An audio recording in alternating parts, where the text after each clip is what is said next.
आप देख रहे हैं नेट्रिक न्यूज, साहस सच कहने का। उत्तर प्रदेश की राजधानी लखनऊ की सड़कों पर रातों रात क्यों लगे मोदी हटाओ योगी लाओ के होर्डिंग्स?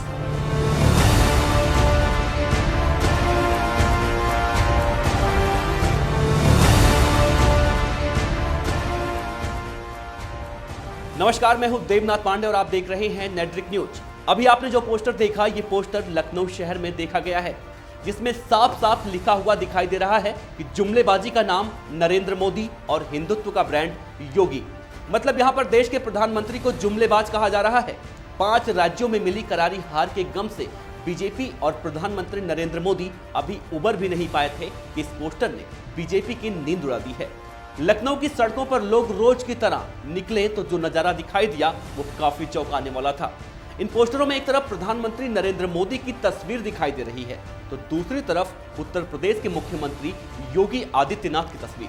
ये पोस्टर सबको इसलिए भी चौंका रहा है क्योंकि इन होर्डिंग्स पर मोदी वर्सेस योगी लिखा गया है और होर्डिंग पर 10 फरवरी को लखनऊ में होने वाले धर्मसभा के बारे में भी लिखा गया है।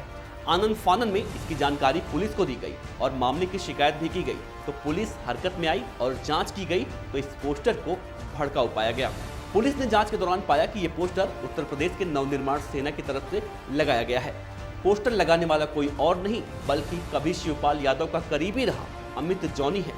अमित जॉनी वही शख्स है जिसका नाम मायावती की मूर्तियां तोड़ने में भी सामने आ चुका है, लेकिन बीजेपी से उसका कोई सीधा संबंध नहीं है, लेकिन उसने बस शरारत के इरादे से ऐसा कुछ किया। पुलिस ने विवादित पोस्टर उतरवाकर अपने कब्जे में ले लिया है और इस मामले में मुकदमा दर्ज कर पूरे मामले की छानबीन भी कर रही है। जिस शख्स का नाम इस पोस्टर को लगाने में सामने आया है उस अमित जॉनी ने इस पोस्टर के संबंध में एक वीडियो भी जारी कर कहा है कि ये पोस्टर सही है। इस वीडियो में अमित जॉनी कह रहा है कि नरेंद्र मोदी हिंदुत्व के नाम पर रथ पर सवार होकर सत्ता में आए थे, लेकिन मोदी को हिंदुओं की चिंता नहीं है, ना तो हिंदुत्व की चिंता है। लेकिन योगी आदित्यनाथ हमेशा हिंदुओं की बात करते हैं, हिंदुओं के भलाई की बात करते हैं। अमित जॉनी अपने वीडियो में कह रहा है कि अगर इन 5 राज्यों में योगी आदित्यनाथ ने प्रचार ना किया होता तो आज बीजेपी की हालत बेहद खराब होती। तो आइए आपको यह भी बताते हैं कि लखनऊ की सड़कों पर रातों रात ऐसा पोस्टर लगाने वाला अमित जॉनी आखिर है कौन। उत्तर प्रदेश के मेरठ जिले से ताल्लुक रखने वाला अमित जॉनी यूपी का एक कुख्यात गैंगस्टर है जिसने लखनऊ में रातों रात उत्तर प्रदेश की पूर्व मुख्यमंत्री मायावती की मूर्तियां तोड़कर सुर्खियों में आया था।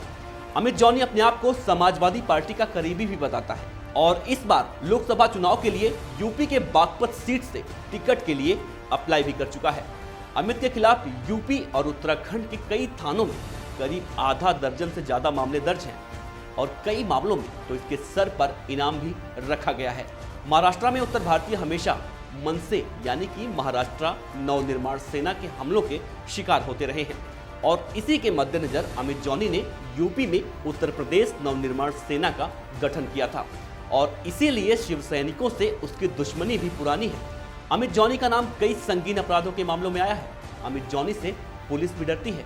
इतने आपराधिक मामले होने के बावजूद भी पुलिस कभी अमित के घर जाकर उसका पता करने की कोशिश नहीं जुटा पाई है या यूं कहें हिम्मत नहीं जुटा पाई है। लेकिन बसपा सुप्रीमो मायावती की मूर्ति तोड़ने के बाद पुलिस पर जब चारों तरफ से दबाव पड़ा था तो पुलिस हरकत में आई थी और पुलिस ने उसके घर पर दबिश दिया, लेकिन पुलिस को निराशा हाथ लगी थी क्योंकि अमित जॉनी फरार हो चुका था। अमित जॉनी को सुर्खियों में रहने का बड़ा शौक है, इसके लिए वो कुछ भी करने को तैयार रहता है, चाहे वो उत्तर प्रदेश नवनिर्माण सेना का गठन का मामला हो या मायावती की मूर्ति तोड़ने का या लंबी गाड़ियों के काफिले में हूटर बजाकर चलने का या फिर इस तरह से देश के प्रधानमंत्री को जुमलेबाज कहकर अपमानित करना। वो किसी भी कीमत पर सुर्खियों में रहना चाहता है। अमित जॉनी के काफिले में 3 गाड़ियों का काफिला होता है जिसमें वॉकी टॉकी और हथियारबंद लोग भी साथ रहते हैं। पुलिस रिकॉर्ड में उसके खिलाफ 7 मामले दर्ज हैं। लखनऊ की सड़कों पर मोदी जुमलेबाजी के पोस्टर लगाने वाले अमित के बारे में एक जानकारी ये भी है कि अमित समाजवादी पार्टी के नेताओं का बहुत करीबी है। पिछले विधानसभा चुनाव के दौरान राहुल गांधी की दिल्ली के रामलीला मैदान में हुई एक चुनावी रैली में अमित ने काले झंडे भी दिखाए थे और तब उस पर सरकारी काम में बाधा डालने के लिए केस भी दर्ज हुआ था। बाद में उसकी गिरफ्तारी हुई थी। अमित जॉनी के गुनाहों की लिस्ट बहुत लंबी है। लेकिन अब देखना यही होगा कि पुलिस इस मामले में क्या कुछ कार्रवाई करती है, क्योंकि अब की बार कुख्यात गैंगस्टर अमित जॉनी ने देश के प्रधानमंत्री को जुमलेबाज कहकर अपमानित किया है। अगर आप ये वीडियो फेसबुक पर देख रहे हैं तो हमारे पेज को लाइक करें और यूट्यूब पे देख रहे हैं तो हमारे चैनल नेटड्रिक न्यूज को सब्सक्राइब करें। शुक्रिया। हमारे साथ जुड़े रहने के लिए हमारे YouTube चैनल को सब्सक्राइब करें, साथ ही बेल आइकन को दबाएं। नेटड्रिक न्यूज की खबरें सबसे पहले देखने के लिए।